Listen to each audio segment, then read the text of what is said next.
So I bought 50 of these hexagon pieces. They have about the size of a settler game card, and they are white though, so I can draw on them and see what's gonna happen. So first I tried like these pencils I had lying around, and they didn't work so well. So as you can see here on this card, I tried to paint like a river and a path, and they are not very colorful. So next I tried these other pencils I had lying around from my school time, but yeah, they didn't work so well either. So I have here the dark green color, and it's very fuzzy and not very colorful and didn't work so well. What color actually did work well was this one, which is rather pricey. So what I did next is I went pencil shopping. So I went to a shop with one of my cards so I can try all the different pens, and I came home with these ones. They are alcohol-based permanent markers, and they smell quite alcoholic. But I'm quite happy with the color selection and the colorfulness of the color. Wow, that's a lot of color. And I especially like them because they have like one side to actually paint stuff and the other side to draw stuff and then fill it in with the thick side. Okay, so I want the tiles to fit together in the end, so I made markings here and there where I want a path or a river, so they all have the same size for when I put them together. So let's get drawing.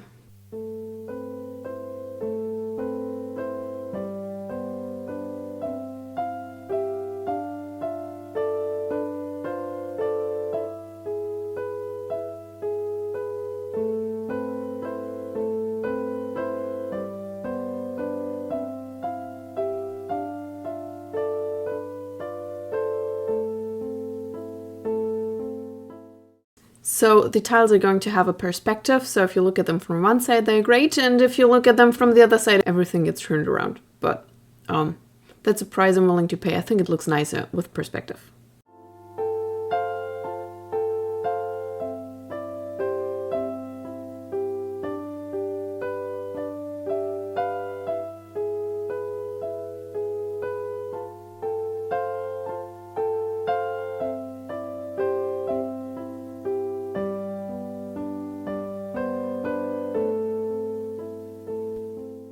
So one great thing I love about these alcohol-based pens is that you can kind of mix the colors while they're still fresh, which makes some features look a lot nicer, I think.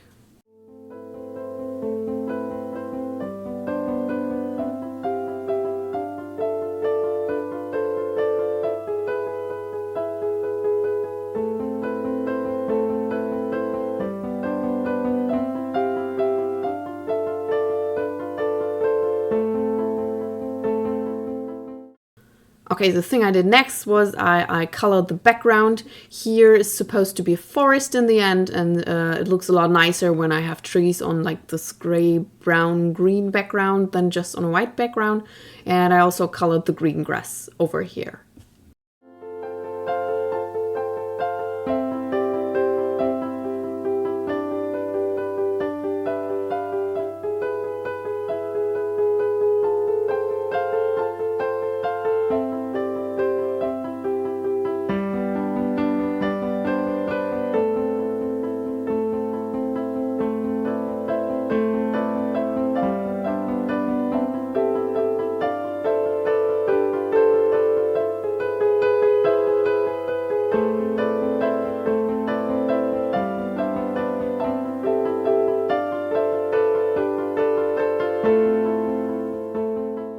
I painted the hills.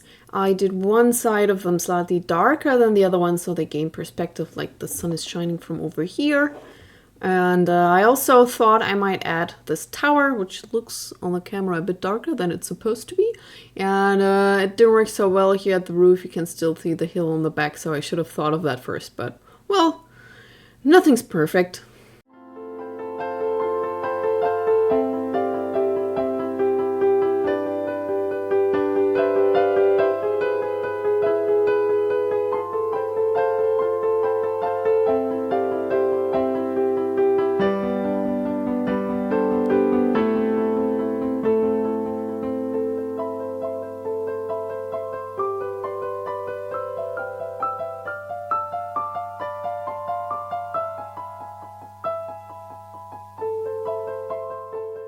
So this is forest now.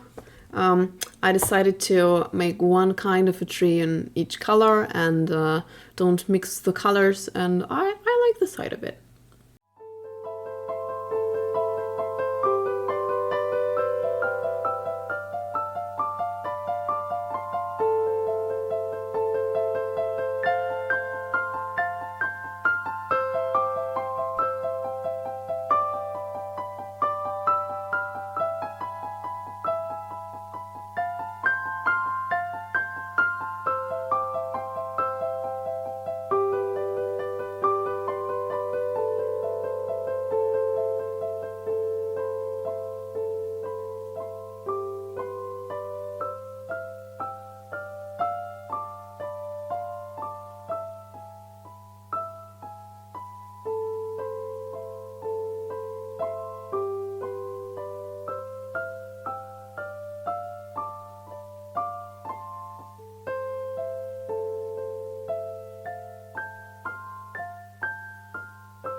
As with good writing, details make the world come to life, so I added some, oh, you really can't see them.